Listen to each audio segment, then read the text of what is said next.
star in Paris this time last year. Morris plays it in. What a start for Manchester City!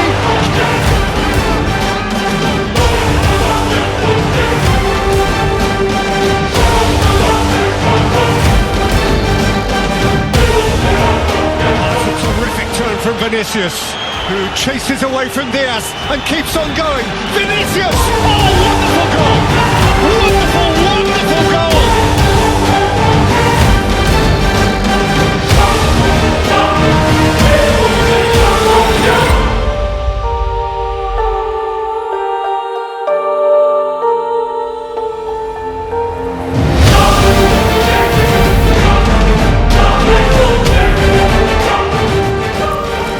Tren positif tengah dijaga Manchester City musim ini. Manajemen pun menaruh target tinggi pada skuad asuhan Pep Guardiola.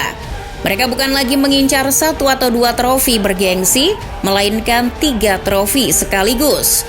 Pekan ini mereka akan bertandang ke Santiago Bernabeu untuk menantang sang juara bertahan demi misi menjuarai Liga Champions. Laga antara Manchester City dan Real Madrid di semifinal Liga Champions bakal jadi magnet tersendiri di pertengahan pekan nanti. City yang tengah haus trofi Liga Champions harus dihadang oleh sang juara bertahan. Pertemuan ini diperkirakan bakal berjalan panas. Mampukah City menghentikan dominasi El Real di Liga Champions? Manchester City dan Real Madrid memiliki statistik rekor pertemuan yang cukup sengit di Liga Champions. Menurut situs resmi UEFA, dari 8 pertemuan yang sudah terjadi di Liga Champions, kedua tim sama-sama mengantongi 3 kemenangan. Sisanya berakhir imbang. Segi produktivitas Real Madrid unggul dengan mencetak 13 gol dalam 8 pertemuan tersebut. Angka itu sedikit lebih baik dari City yang menjebol gawang El Real sebanyak 12 kali. Ketatnya, statistik ini menandakan kalau di atas kertas, kekuatan kedua tim sangat berimbang. Pertemuan terakhir kedua tim terjadi di semifinal Liga Champions musim lalu.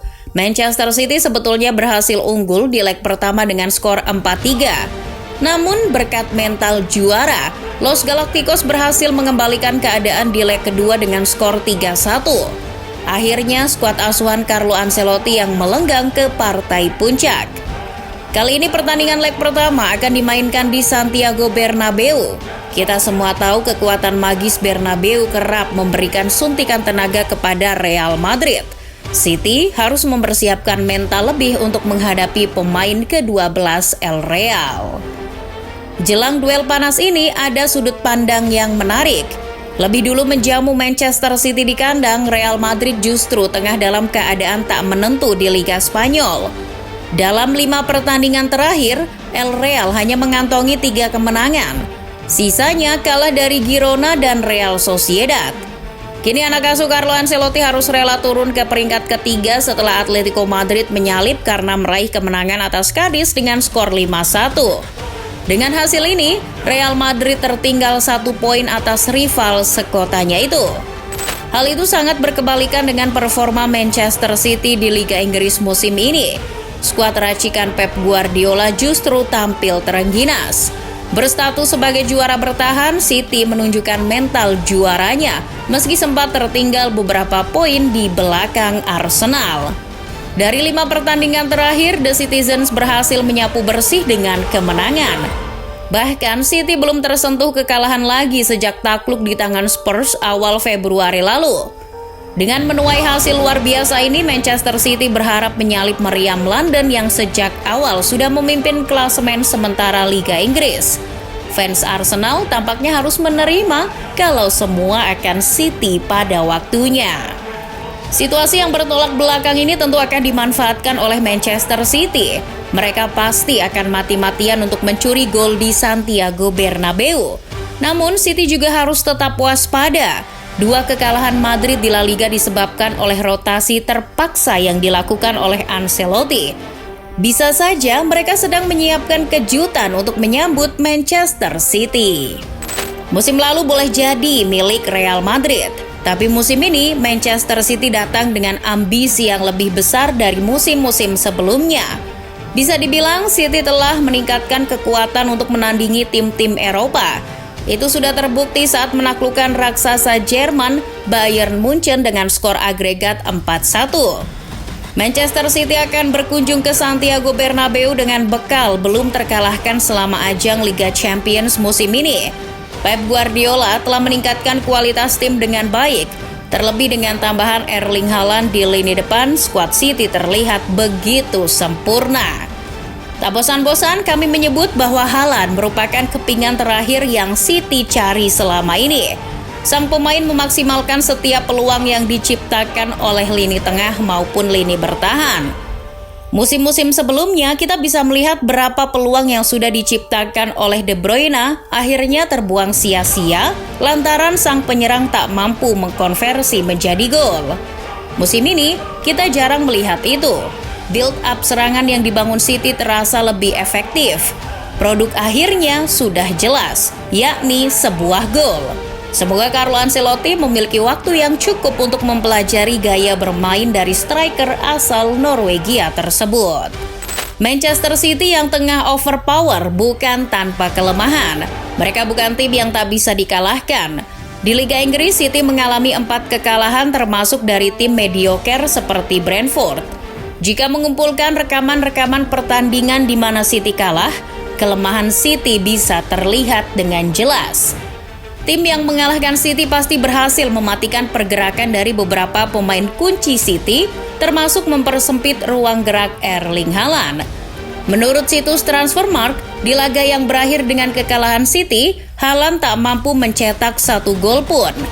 Manchester City sudah pasti akan mengandalkan duet Kevin De Bruyne dan Erling Haaland di lini depan untuk membongkar pertahanan El Real. Jika pertahanan Madrid bisa membaca permainan dengan baik dan mematikan pergerakan Haaland, itu akan membuat lini serang City frustasi. Madrid bisa memanfaatkan kesalahan City untuk menyerang balik. Kita tahu serangan balik Madrid yang biasanya dipimpin oleh Vinicius sangat mematikan. Dengan catatan 6 gol, Vini jadi top skor Los Blancos di ajang Liga Champions. City harus mewaspadai kecepatan Vini dan pergerakan tanpa bola dari Benzema di lini depan. Sayangnya, akhir-akhir ini pertahanan Real Madrid tengah mengendur. Dilansir Goal, Carlo Ancelotti bahkan sempat marah melihat performa para pemain bertahannya jauh di bawah standar. Setelah laga kontra Real Sociedad kemarin, Ancelotti mengkritik Eder Militao setelah kesalahannya menyebabkan gol pembuka Sociedad. Dalam 3 pertandingan terakhir, Real Madrid sudah kebobolan 8 gol. Untuk tim sekaliber King Eropa, ini merupakan catatan yang cukup memalukan. Di Liga Champions pun catatan kebobolan Madrid jauh lebih buruk dari City. El Real sudah kebobolan 8 gol, sedangkan City baru kebobolan 4. Selain itu, Madrid terancam tampil tanpa Luka Modric. Gelandang berusia 37 tahun itu tengah menjalani pemulihan akibat cedera hamstring ketika kalah 4-2 dari Girona beberapa pekan lalu. Peran dan pengaruh sang gelandang terhadap permainan Madrid sudah tak diragukan lagi. Tanpanya, lini tengah Madrid bisa pincang. Itu bisa dimanfaatkan oleh De Bruyne, Bernardo Silva, dan Rodri untuk menguasai lini tengah di pertandingan mendatang. Yang perlu dicatat City adalah Madrid jadi tim yang lebih kuat apabila bertanding di kompetisi Eropa. Liga Champions merupakan taman bermain bagi Karim Benzema dan kolega. Sekedar tampil bagus saja tak cukup untuk mengalahkan Los Merengues di Liga Champions. City harus mempersiapkan skuad terbaik dan skema permainan yang beragam untuk mengatasi perlawanan El Real. Jika skuad asuhan Pep Guardiola berhasil mencuri poin di markas Madrid, peluang untuk mengamankan 1 tiket penerbangan ke Istanbul akan semakin terbuka lebar.